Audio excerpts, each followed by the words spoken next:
বেকারত্ব। বেকারত্ব শব্দটা যেমন একটা ছেলের জন্য প্রযোজ্য, সেরকম অতপ্রতভাবে একটা মেয়ের সাথেও প্রযোজ্য। সমাজ হয়তো সেটা মানতে চায় না, কিন্তু এটাই সত্যি।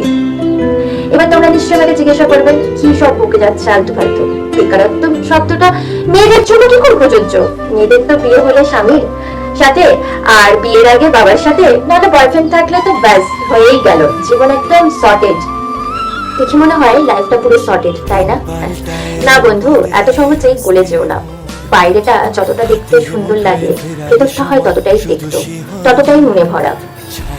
জীবনে যখন প্রত্যেকটা পদক্ষেপে তুমি শুনবে, তখন তোমার মনে হবে জীবনটা আর তোমার হাতে নেই।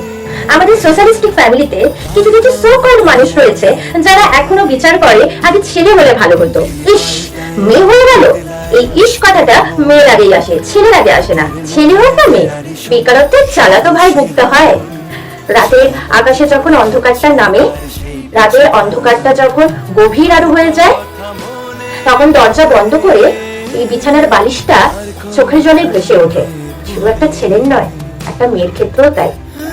আর কিছু কিছু মানুষের মুখে যখন এই কটূক্তিটা শুনি যে তুই তো মেয়ে, তোর কি চিন্তা, তুই বিয়ে হলেই তোর জীবন সর্টেড, তাহলে বর আর ঘর দুটোই হয়ে যাবে।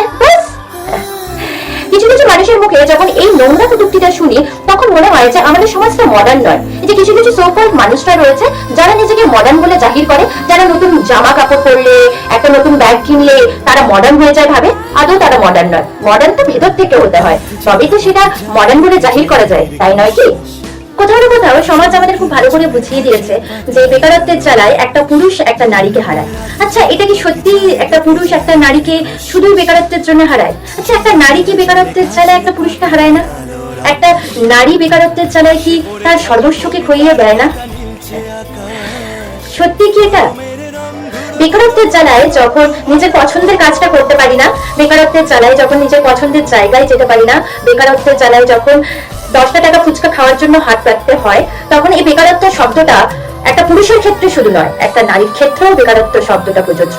তাই এই সো কল কিছু মানুষ যারা বলে যে আরে তোর কি চিন্তা, তোর তো বিয়ে হয়ে যাবে, তারপরে বর ঘর দুটোই পাবি, আদৌ সেটা নয়।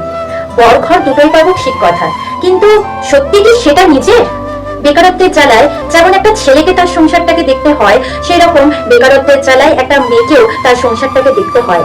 তখন সো কল সমাজ তার পাশে এসে দাঁড়ায় না, বরং এই সো কল সমাজ নিরীহ মেয়েটার ফায়দা তোলে। তাই বেকারত্ব শব্দটা শুধু একটা পুরুষের ক্ষেত্রে নয়, একটা মেয়ের ক্ষেত্রেও অতপ্রতভাবে জড়িত।